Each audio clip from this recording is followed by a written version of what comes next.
Magandang araw po sa inyo. Samahan niyo po ako sa isang pag-uugnay katauhan sa ating pagninilayang salita ng Diyos.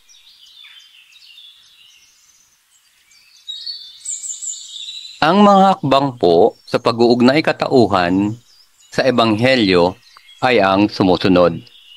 Una, pagpikit ng mata. Pangalawa, pananalangin ng paghahanda para sa pagninilayang salita ng Diyos. Pangatlo, pakikinig sa salita ng Diyos.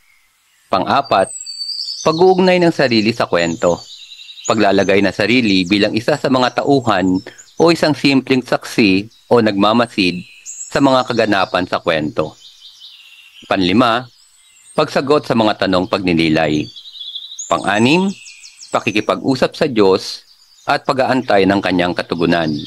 At pang-pito, pananalangin matapos mapagnilayan ang salita ng Diyos.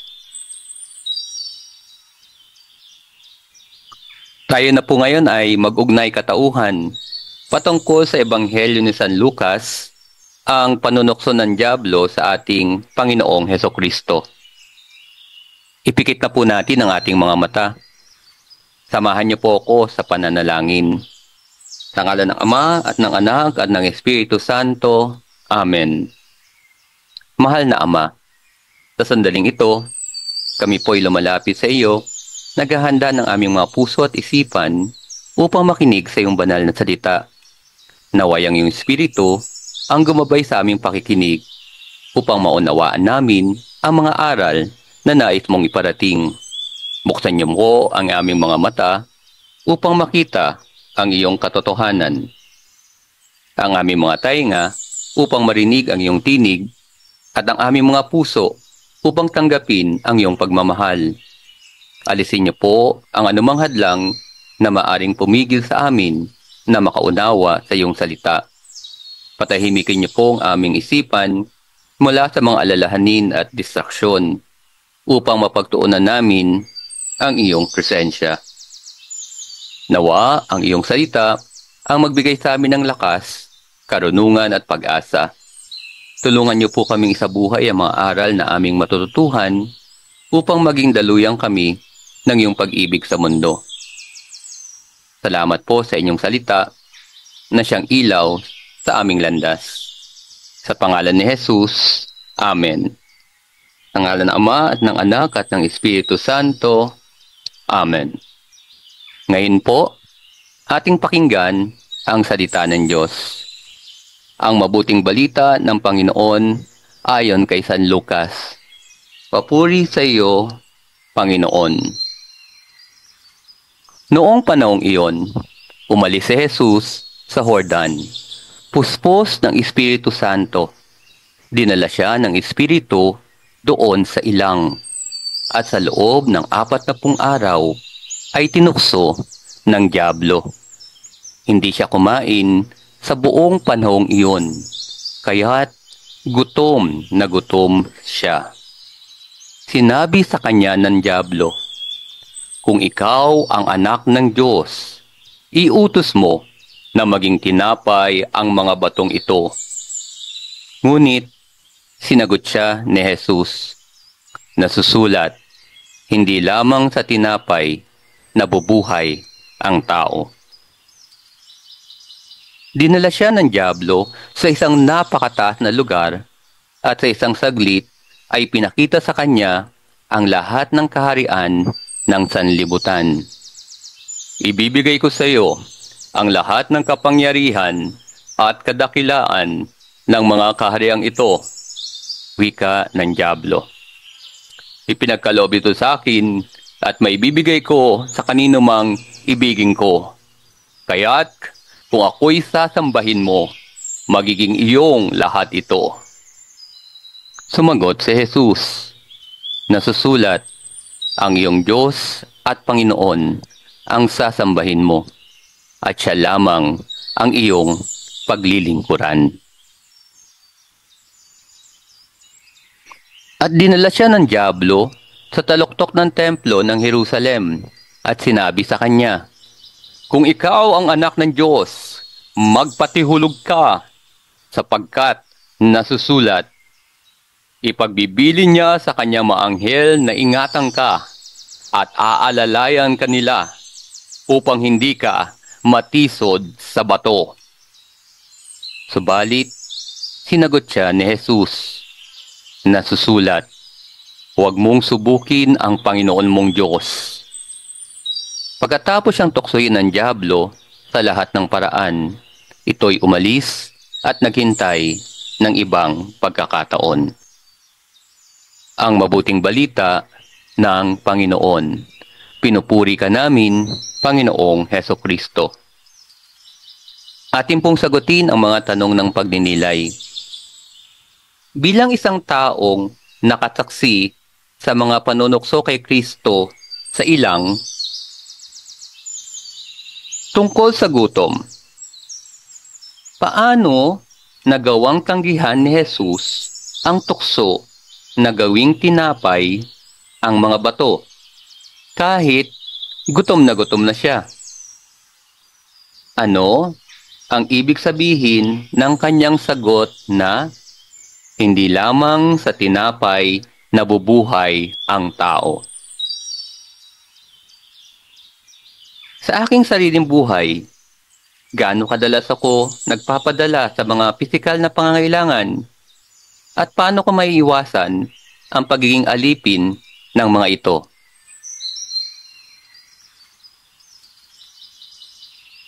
Tungkol sa tukso ng kapangyarihan. Bakit inalok ng dyablo kay Jesus ang lahat ng kaharian ng sanlibutan?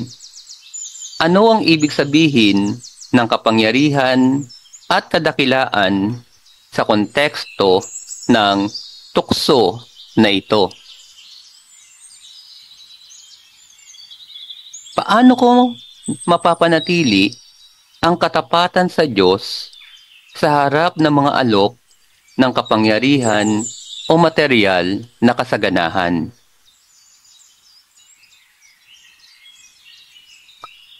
Tungkol sa tukso ng pagsubok sa Diyos. Bakit sinubukan ng dyablo na hikayatin si Jesus na magpatihulog mula sa templo? Ano ang ibig sabihin ng huwag mong subukin ang Panginoon mong Diyos? Paano ko maiiwasan ang pagsubok sa Diyos sa aking buhay? At paano ko mapapanatili ang tunay na pananampalataya sa Kanya?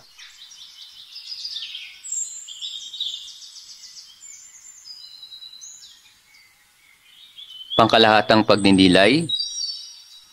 Ano ang pinapakita ng mga panunukso na ito tungkol sa kalikasan ni Jesus bilang anak ng Diyos?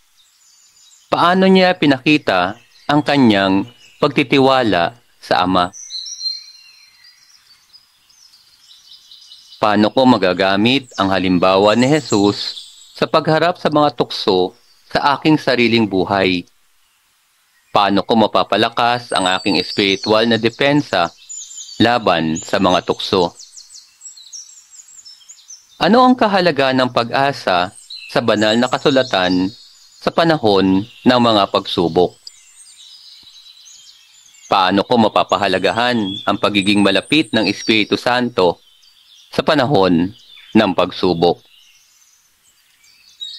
Ang mga tanong na ito ay naglalayong mag-udyok ng malalim na pag-iisip tungkol sa mga aral na matututuhan mula sa mga panunukso kay Kristo at kung paano ito may lalapat sa pang-araw-araw na buhay. Sa mga sandaling ito, panatiliing bukas ang puso at isipan, kausapin ang Diyos at mag-antay ng Kanyang katugunan.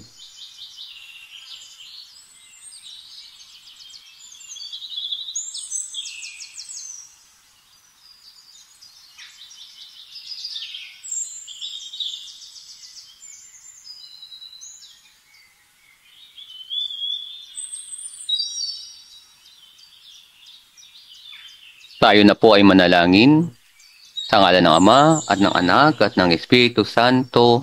Amen.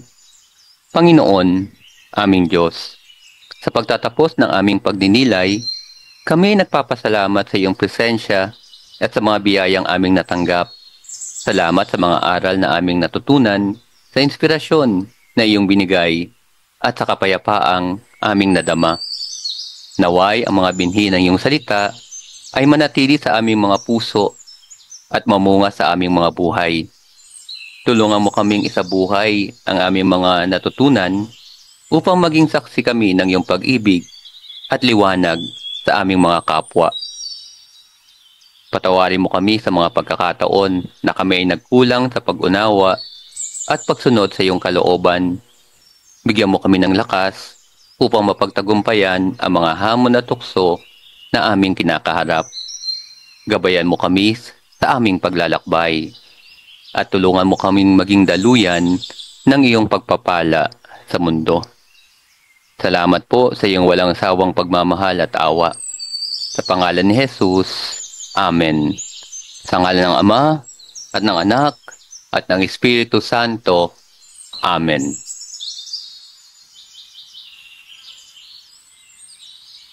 At para sa ating pagbabahaginan, maaari ninyong ilahad ang inyong naging karanasan sa ating isinagawang pag-uugnay katauhan sa Ebanghelyo. Ilagay po ito sa comment section.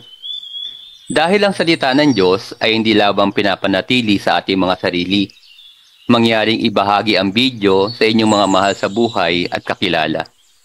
Pindutin ang like and share button at mag-subscribe.